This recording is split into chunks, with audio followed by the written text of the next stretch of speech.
வணக்கம். ஜவைஜட் from Javadhu வட்டிப்பூர் power writer அப்படிங்கிற YouTube channel மூலமாக உங்களை மீண்டும் சந்திக்க ரொம்ப மற்ற மகிழ்ச்சி. அத்தோட எங்கள் சேனலை சப்ஸ்கிரைப் பண்ணுங்கள், பெல் பட்டன் அழுத்த மறந்துடாதீங்க. அத்தோட எல்லாத்துக்கும் ஷேர் பண்ணுங்கள். அதாவது ஒரு வருடங்களுக்கு முன்னால் நடந்த ஒரு சம்பவம் நாங்குநேரியில் எல்லோருக்கும் தெரிஞ்ச விஷயம். ஒரே பள்ளி மாணவர்கள் சாதியின் கொடுமையின் அடிப்படையில் ஒருவரோடு மோதிக்கொண்டு காயங்களை ஏற்படுத்தி கொண்டார்கள். அது மிகப்பெரிய ஒரு விஷயமா போய் அது சமுதாயத்தை பாதிக்கக்கூடிய அளவுக்கு ஒரு குறிப்பிட்ட ஒரு பட்டியலின மக்கள் சேர்ந்த ஒரு மாணவனை ஒரு உயர் ஜாதி பிற்படுத்தப்பட்ட ஒரு மாணவன் தாக்குதல் ஏற்படுத்தி இரத்த காயங்களோடு சிதைக்கக்கூடிய ஒரு சம்பவம். அந்த சம்பவம் தமிழகத்தில் மிகப்பெரிய ஒரு பாதிப்பை ஏற்படுத்தி, என்னடா அது படிக்க போறாங்க, எப்படி சாதி அவங்களுக்கு மனதில் ஏற்படுத்தியது யார் அப்படிங்கிற ஒரு கேள்வி. அதன் அடிப்படையில் தமிழக அரசு அந்த பாதிக்கப்பட்ட மாணவனுக்கு, தாழ்த்தப்பட்ட மாணவனுக்கு ரொம்ப உதவி பண்ணாங்க. சமீபத்தில் கூட ஏகப்பட்ட உதவிகள் பண்ணியிருக்கிறாங்க.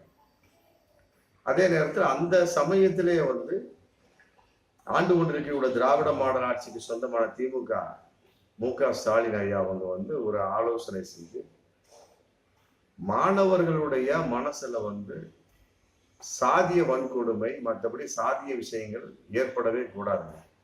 அவங்க வந்தாங்களா படிச்சாங்களா போயிட்டே இருக்கணும். சாதிய வன்கொடுமை, சாதிய பெயர்கள், மற்றபடி சாதிய விஷயங்கள் இருக்கவே கூடாது. அது எப்படி பண்ணலாம், அதுக்கு உண்டானது என்ன ஒரு அட்வைஸ் அப்படின்னு யோசிக்கக்கூடிய சமயத்துல ஓய்வு பெற்ற நீதிபதி சந்துரு ஐயா அவர்கள் தலைமையில ஒரு நபர் குழு அமைச்சாங்க. அமைச்சு இந்த மாதிரி விஷயங்க இது சம்பந்தமா நீங்க ஆராய்ச்சி பண்ணி எங்க பண்ணணுமோ பண்ணி அதுக்கு தகுந்த எங்களுக்கு அறிக்கை கொடுங்க அப்படிங்கிற சமயத்துல அவங்க போன ஆகஸ்ட் மாசம் பொறுப்பு கொடுத்தாங்க. ஓய்வு பெற்றிருக்கிற நீதிபதி சந்துரு ஐயா அவர்கள் கையில தமிழக அரசு கொடுத்தது. இன்னைக்கு ஒரு 2-3 நாளைக்கு முன்னால அறிக்கையை சமர்ப்பிச்சுட்டாங்க. யார் யாரிடலாம எப்படியெல்லாம் ஒரு மறைமுகமாக பகிரங்கமாக பேட்டி எடுத்து மற்றபடி அறிக்கைகளை கேட்டு அறிவுரைகள் கேட்டு எந்த அளவுக்கு ஒரு அறிக்கையை தாக்கல் பண்ண முடியுமோ அந்த அளவுக்கு. அதாவது சாதிய வன்கொடுமை மாணவர்கள் மத்தியில் இருக்கக்கூடாது. ஒரே வார்த்தை முடிஞ்சு போச்சு. காலையில சாப்பிட்டு வந்தாங்களா, அது சாப்பிடலைன்னா கூட இன்னைக்கு அதே இது தமிழக அரசு முதலமைச்சரை காலை உணவு திட்டம் கூட போட்டுறாங்க. அது முடிஞ்சு போச்சு. சாப்பிட வேண்டிய அவசியமே இல்லை. காலை நேரம் எந்திரிக்க வேண்டிய, பல்ல விளக்க வேண்டியது. வருங்காலத்தில் பல்பொடி கூட கொடுப்பாங்க. ஆமா, வாய்ப்பு இருக்கு. பிரஷ் பல்பொடி ஒன்றும் தேவையில்லப்பா, நீங்க எந்திரிச்சு நேரம் வந்துருங்க, பல்லு மூஞ்சியும் கழுவிக்கிங்க, அதுக்கு தண்ணி கொடுத்துட்றோம், பிரஷ் பண்ணிட்டு மற்றபடி அங்கேயே உட்காந்து காலை உணவு சாப்பிட்டு நடக்கலாம். வாய்ப்பு இருக்கு. வருங்காலங்கள் அப்படி ஒரு விஷயங்கள் வர வாய்ப்பு இருக்கு. அப்படியே சாப்பிட்டு கூட காலை உணவு சாப்பிட்டு மற்றபடி அப்படியே பெல்லு அடிப்பாங்கப்பா, அப்படியே ஸ்கூல்ல உட்காந்து அப்படியே கண்டினியூ பண்ணிட்டே போயிங்க. மத்தியானம் சாப்பாடு இருக்கு. அப்புறம் சாயங்காலம் 4:30-5 மணி வரைக்கும் 4 மணி வரைக்கும் வீட்டுக்கு போயிருக்கப்பா அப்படிங்கிற மாதிரி ஒரு சூழல் இருக்கணும் அப்படிங்கிறது மு.க. ஸ்டாலின் ஐயாவினுடைய விருப்பம். அவருடைய விருப்பம் அது. ஏன்னா நடந்த சம்பவம் அந்த மாதிரி பயங்கரமான ஒரு சம்பவம், சாதிய வன்கொடுமையான ஒரு சம்பவம். ஒரே கிளாஸுக்குள்ளேயே, ஒரே ஸ்கூலுக்குள்ளேயே நடந்த, ஒரே பள்ளியில் படிக்கக்கூடிய, அரசு பள்ளியில் படிக்கக்கூடிய மாணவர்களுக்குள் ஏற்பட்ட சாதிய வன்கொடுமையான ஒரு விஷயம். ஆமா, அதுக்கு இன்னைக்கு ஒரு தீர்வு கிடைச்ச மாதிரி அந்த அறிக்கையை கொடுத்திருக்கிறார் ஓய்வு பெற்ற நீதிபதி சந்துரு ஐயா அவர்கள் கொடுத்திருக்காங்க. என்ன சொல்றாங்க அப்படின்னா, அதாவது சாதி ரீதியான பள்ளிகளை தவிர்க்க வேண்டும். அதாவது சாதி அப்படிங்கிற மதப்பேரான ஒரு விஷயம் போட்டிருப்பாங்க இல்லையா.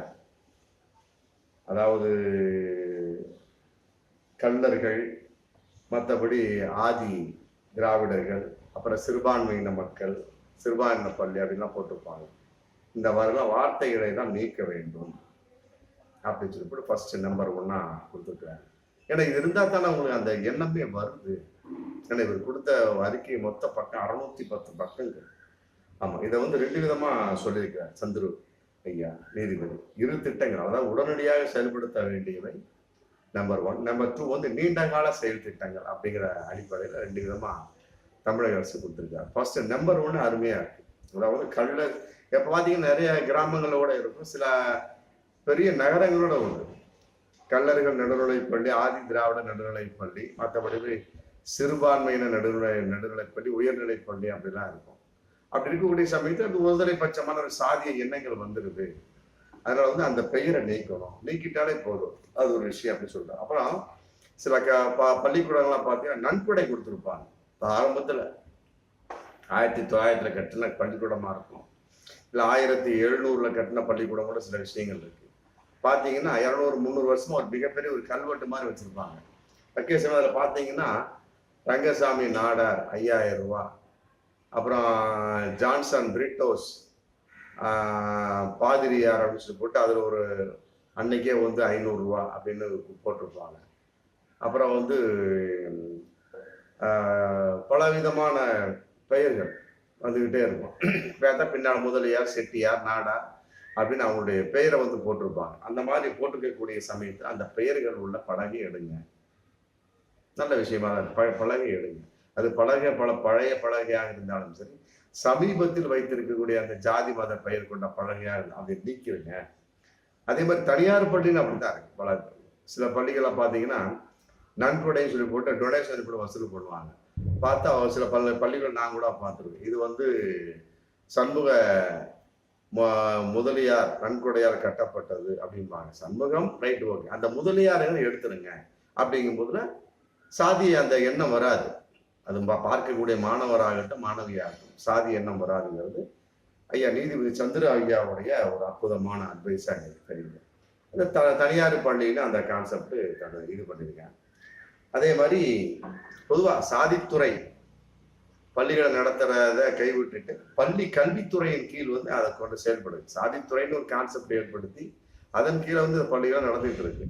அதெல்லாம் இல்லாம டோட்டலா பள்ளி கல்வித்துறை எல்லா பள்ளியும் எப்படி நடத்துதோ அதே மாதிரி பள்ளி கல்வித்துறையின் கீழே வந்து இந்த கல்லர், ஆதி திராவிட, சிறுபான்மை மக்கள் பள்ளி வருது, அதெல்லாம் ஜாயின் பண்ணி ஒன்னா சேர்த்து ஒரே டேக்ல கொண்டு போயிடுங்க.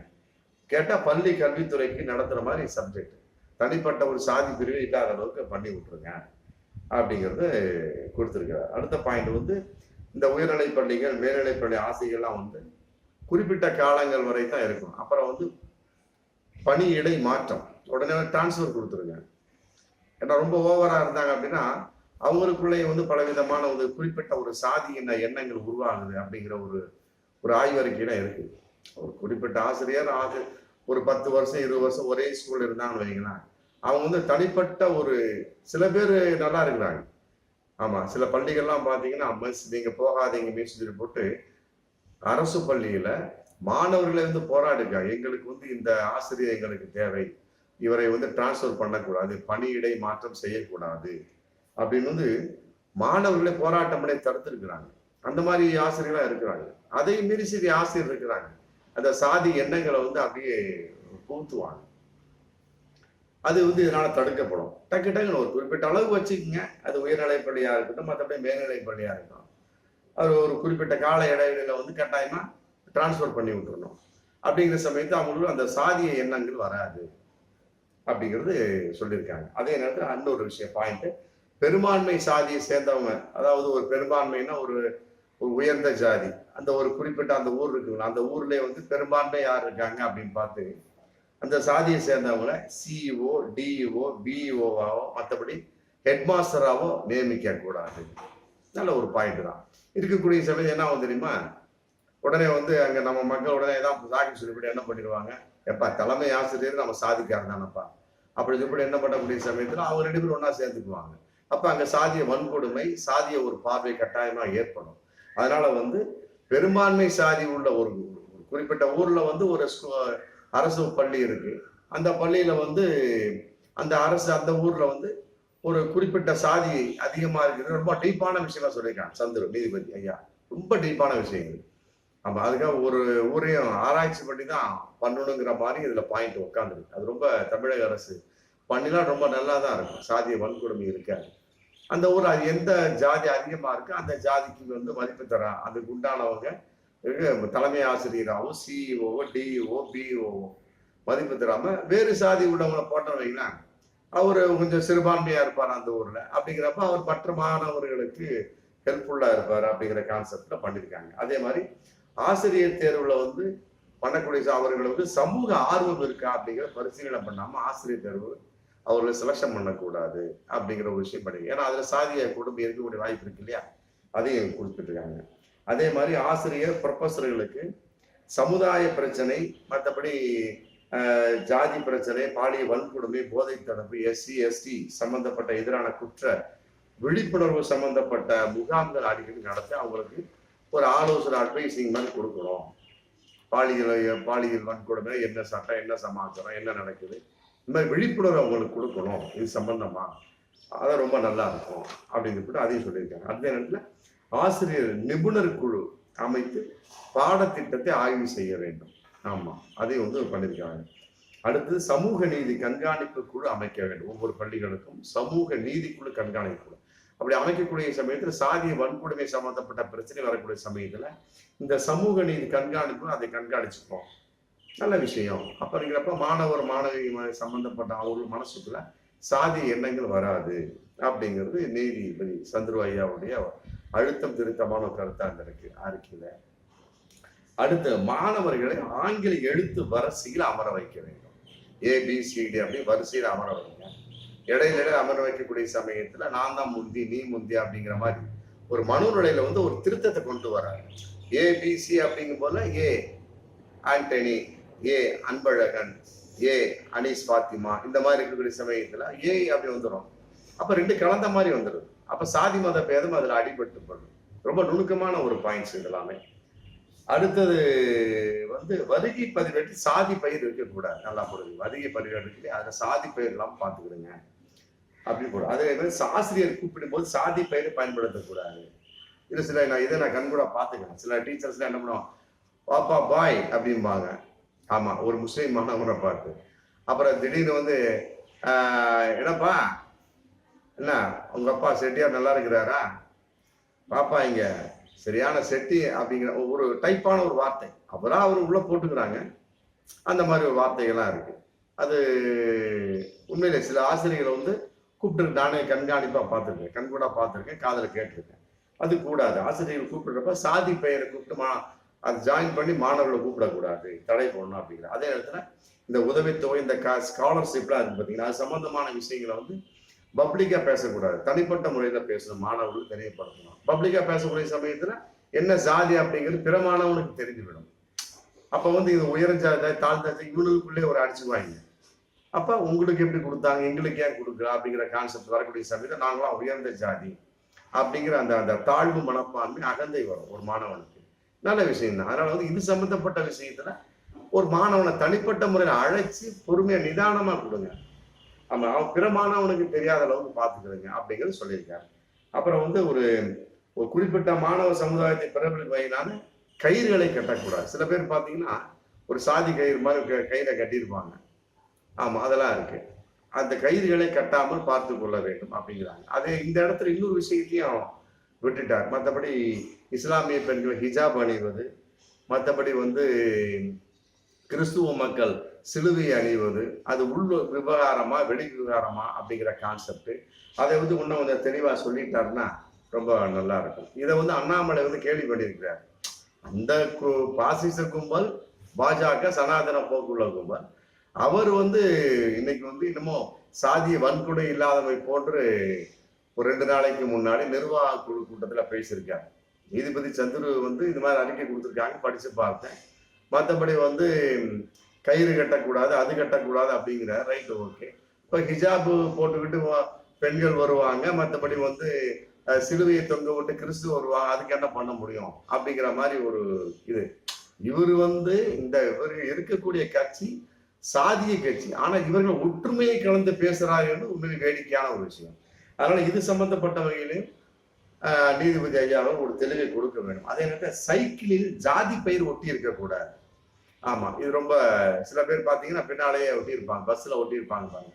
அந்த மாதிரி சாதிய பெயர் சில தெருக்குலாம் போனோம்னா கரெக்டா ரெட்டி தெரு அப்படின்னு போட்டிருப்பாங்க, செட்டியார் முதலி தெரு அப்படின்னு போட்டிருப்பாங்க. இந்த மாதிரிலாம் இருக்கு. அந்த மாதிரி சைக்கிள்ல வந்து ஜாதி பெயர்கள் வந்து மாணவர்கள் ஒட்டி இருக்கக்கூடாது, அது கவனமா இருக்கு. அதே நேரத்தில் இன்னொரு விஷயம் சொல்றாரு, பள்ளிகளை வந்து மொபைல் போன் தடை செய்யப்பட வேண்டும். நியாயமான விஷயம், மொபைல் போன் தடை செய்யப்பட வேண்டும் அப்படிங்கிறது ரொம்ப கருத்துள்ள விஷயமா இருக்கு. அதே நேரத்தில் 6 to 12ஆம் வகுப்பு மாணவர்களுக்கு அறநெறி வகுப்புகள் நடத்த வேண்டும். இது ரொம்ப நல்ல விஷயம். அப்பதான் வந்து இப்ப ஏகப்பட்ட மாணவர்களே வன்முறையாக நடந்துக்கிறாங்க. அதனால 6 to 12க்குள்ள அறநெறி வகுப்புகள், சமூக நீதியான வகுப்புகள், சைக்காலஜிக்கல் ப்ராப்ளம் வராத அளவுக்கு பல விதமான அட்வைஸ் அவர் கொடுத்தா ரொம்ப நல்லா இருக்கும். இது வந்து பல நாள் கருத்து தான் இது சொல்லியிருக்கிறார். அடுத்து 500 மாணவர்களுக்கு மேல் உள்ள பள்ளிகளில் சமூக அலுவலகங்களை நியமிக்க வேண்டும். சமூக அலுவலகம் நியமித்து அதிகாரிகளை போட்டு அவர்களுக்கு வந்து ஒரு சமூக ஆர்வத்தை உண்டு பண்ணணும் அப்படின்றது. அதே இந்த போதைப் பொருள் ராக்கிங் சம்பந்தப்பட்டவர்கள் கண்காணிக்க வேண்டும். அது வந்து சாதிய பெயர்ல நடக்கக்கூடிய பல விஷயம் இருக்கு இல்லையா? நீ அந்த சாதி நான் அந்த சாதி கூட ராக்கிங் பண்ணுவான். போதைப் பொருள் சம்பந்தப்பட்டது இன்னும் மோசமான விஷயம். அப்புறம் இன்னொரு பாயிண்ட் சொல்றாங்க, மனக்குறையை தீர்க்கும் வசதிகளை ஏற்படுத்துவார். சைக்காலஜிக்கலா அட்வைஸ் கொடுக்கக்கூடிய அளவுக்கு சைக்காலஜிக்கல் டாக்டர்ஸ், மற்றபடி சைக்காலஜி படித்த ஒரு சம்பந்தப்பட்ட அதிகாரிகளை கட்டாயமா ஒவ்வொரு பள்ளி நியமிக்க வேண்டும் அப்படின்னு சொல்றாரு. அதே நேரத்தில் சமூக நீதி மாணவர படவை அமைக்க வேண்டும். சமூக நீதி மாணவர படவை அமைக்க வேண்டுமா? அது நல்ல விஷயம்தான். சமூக நீதி என்று சாதி கட்டாயம் ஒழிக்கப்பட்டு விடும். அதே நேரத்தில் பள்ளி சொத்துக்களை கல்வி சாராத நிறுவனங்களுக்கு பயன்படுத்த தடை விதிக்க வேண்டும். நிறைய ஸ்கூல்ல பாத்தீங்கன்னா ஒரு முக்கியமான கல்யாணமோட நடந்தது. எங்க ஊர்லாம் வந்து அரசு பள்ளிகள்லயே வந்து சில விஷயங்களை வந்து தவறாக பயன்படுத்தக்கூடிய ஒரு சூழல். கல்வி நிறுவனங்கள் சம்பந்தப்பட்ட வகையிலே ஒரு கொஞ்ச நேரம் கூத்தானே அப்படின்னு அவங்களே வாடகைக்கு விடுறாங்க. அந்த மாதிரிலாம் பல விஷயங்கள். அதனால பள்ளினா பள்ளி தான். கல்வி சம்பந்தப்பட்ட விஷயம் கல்வி சம்பந்தம் மற்ற எதுக்கு பயன்படுத்தக்கூடாது? சாதிய மீட்டிங், மற்றபடி வந்து கல்யாணம், மற்ற சூழல் பயன்படுத்தக்கூடாது. அரசு சம்பந்தப்பட்ட வகையில் கூட ரொம்ப தெளிவாக சொல்லியிருக்காங்க. அதே சாதி பாகுபாட்டை ஒழிக்க ஸ்கூலு, மற்றபடி வந்து காலேஜுக்கெல்லாம் வந்து தனி சட்டங்கள் இயற்ற வேண்டும். தனி சட்டம் இது அப்படின்னு சொல்றாரு. அதே நேரத்தில் தொடக்க பள்ளிகளுக்கு உண்டான முழு கட்டுப்பாட்டை வந்து உள்ளாட்சி அமைப்புகளுக்கு வழங்க வேண்டும். தொடக்கப்பள்ளி உள்ளாட்சி அமைப்புகளுக்கு வழங்கணும். சின்ன குழந்தைங்க படிக்கக்கூடிய விஷயம் இல்லை, அப்போ வந்து ரொம்ப கவனமா இருப்பாங்க. அதே நேரத்தில் பணியாளர் நியமனம், மற்றபடி அதை நீக்குவது சம்பந்தப்பட்டு பஞ்சாயத்து யூனியன்களுக்கு அதிகாரம் தர வேண்டும். அது சம்பந்தப்பட்ட பஞ்சாயத்து யூனியனை பார்த்துட்டு போயிட்டோம் அப்படிங்கிறப்ப உள் விவகாரம் அப்படிங்கிறப்ப ஒரு அமைதிக்கு வர வாய்ப்பு இருக்கு. பிரச்சனை பெருசாக நல்ல விஷயம்தான் அது. அதே நேரத்தில் கல்வி நிறுவனங்கள் ஜாதி பெயரை நீக்க தனிச்சட்டம் போட வேண்டும். கல்வி நிறுவனம் பார்த்தீங்கன்னா ஒரு பல விஷயம் இருக்கு. குறிப்பிட்ட ஜாதி பெயரை போட்டு கல்வி குழுமம் அப்படின்னு போட்டிருப்பாங்க. இன்னும் சில பார்த்தீங்கன்னா டோட்டலாவே யாருடைய நிறுவனமோ அவருடைய பேரை போட்டு அவர் சாதியையும் போட்டு கல்வி அறக்கட்டளை அப்படின்னு சொல்லி போட்டிருப்பாங்க. அதையெல்லாம் தூக்கணும். இந்த மாதிரிலாம் செஞ்சோம் அப்படின்னம்னா 610 பக்கம் கொண்ட இந்த அறிக்கை ஓய்வு பெற்ற நீதிபதி சந்துரு ஐயா வந்து இன்னைக்கு தமிழக அரசை ஒப்படைச்சிருக்கிறாங்க. நல்ல விஷயமா தான் தெரியும். அதாவது வந்து ஆய்வறிக்கை என்பது உண்மையிலே ஆய்வறிக்கையா இருக்க வேண்டும். சாதிய சம்பந்தப்பட்ட எந்த ஒரு வகையிலுமே வந்து மாணவர்கள் தலையிட்டு கூடாது. அதே நேரத்தில் அவருடைய மனூர்ல அதனால பாதிக்கப்பட்டு காயங்கள் ஏற்பட்டு பின்வாழ்வு பாதிக்கப்பட்டு விடக்கூடாது அப்படின்னு ரொம்ப தெளிவா நுணுக்கமா இதுல வந்து ரொம்ப கடினமான பல விஷயங்களும் நீதிபதி சந்திர ஐயா சொல்லியிருக்கிறாங்க. உண்மையிலே வந்து இது எந்த அளவுக்கு தமிழக அரசு செயல்படுத்த போகிறார்கள் என்பது வரும் காலங்களில் தெரியும். ஆனா ஒண்ணும் கொடுத்த பணியை சரியாக செய்து முடித்து விட்டார் அப்படின்னு தான் சொல்லணும். இதை வந்து வரக்கூடிய காலங்கள் சரி, இப்ப இருக்கக்கூடிய பல சாதிய கட்சிகள், மற்றபடி சனாதன போக்குல கட்சிகள் கேலி செய்யலாம், கிண்டல் பண்ணலாம். அதையெல்லாம் எதிர்பார்க்கவே கூடாது. சாதியம் சம்பந்தப்பட்ட எந்த ஒரு வகையிலுமே வந்து தமிழகம் வந்து வேரூன்றி விடக்கூடாது. மற்றபடி வந்து அதற்கு அடித்தளம் போட்டு விடக்கூடாது என்பதற்காக இப்படிப்பட்ட பல சம்பவங்களை செய்யக்கூடிய சமயத்துல கல்வி நிலையங்களே ஸ்கூல்லயே வந்து அவருடைய மனம் வந்து பண்படுத்தப்பட்டு அவர் வெளியே வரக்கூடிய ஒரு விஷயம் இதை கட்டாயமா இருக்கு. ஆமா, வரும் காலங்களில் இதை வந்து ஒவ்வொரு கல்வி நிலையங்கள், குறிப்பாக அரசு சம்பந்தப்பட்ட பள்ளிகளில் தமிழக அரசு செயல்படுத்தும் என்ற நம்பிக்கை நிறையவே இருக்கிறது. அதன் அடிப்படையில ஆமா, மக்களும் வந்து நிம்மதியாக இருக்க வாய்ப்பு இருக்கு. குறிப்பாக மாணவர் மாணவிகளுக்குள்ள சாதி மத இன பேத அந்த விஷயமே எழாத அளவுக்கு இருக்கக்கூடிய அளவுக்கு எல்லாத்துலேயுமே ஒரு வேட்டு வச்சிருக்கிறார் அப்படின்னு தான் சொல்ல முடியும். ஆமா, இதை செயல்படுத்தக்கூடிய திறமை, அது வந்து பொறுமை என்பது 2 வகையில சொல்லியிருக்காரு. உடனே செயல்படுத்தக்கூடிய பல திட்டங்கள், எதிர்காலம் கருதி செயல்படுத்தக்கூடிய திட்டங்கள் அப்படின்னு 2 விதமா சொல்லியிருக்கிறார். இதுல வந்து உடனடியாக செயல்படுத்த வேண்டிய நீண்ட கால செயல் திட்டங்கள். ஆமா, அப்படிங்கிற சமயத்துல கட்டாயம் நீண்ட கால செயல் திட்டங்கள் இன்னும் நல்ல ஆலோசனை பண்ணி பல விஷயங்களை சேரணும். உடனடியாக செயல்படுத்தக்கூடிய ஒரு சில பல திட்டங்கள்லாம் இருக்கு. சாதி பெயர்ல தூக்கக்கூடிய விஷயம்லாம் 5 நிமிஷம் தான். அதை தூக்கிட்டா இன்னும் நல்லா இருக்கும் அப்படிங்கிறத எல்லோருடைய விருப்பமும் கூட. பார்ப்போம் வரும் காலங்களில் இதை எவ்வாறு தமிழக அரசு செயல்படுத்த போகிறது. அதன் விளைவாக வெளிவரும் மாணவர்கள் மத்தியிலே மனசுக்குள் சாதிய மத எண்ணங்கள் எவ்வாறு தூக்கி எறிய போகிறது என்பதையெல்லாம் வரும் காலங்கள் கட்டாயமாக பதில் சொல்லும் என்பதை நாமும் கட்டாயமாக எதிர்பார்ப்போம். ஆமா, மீண்டும் அடுத்த வீடியோ சந்திப்போம். நன்றி.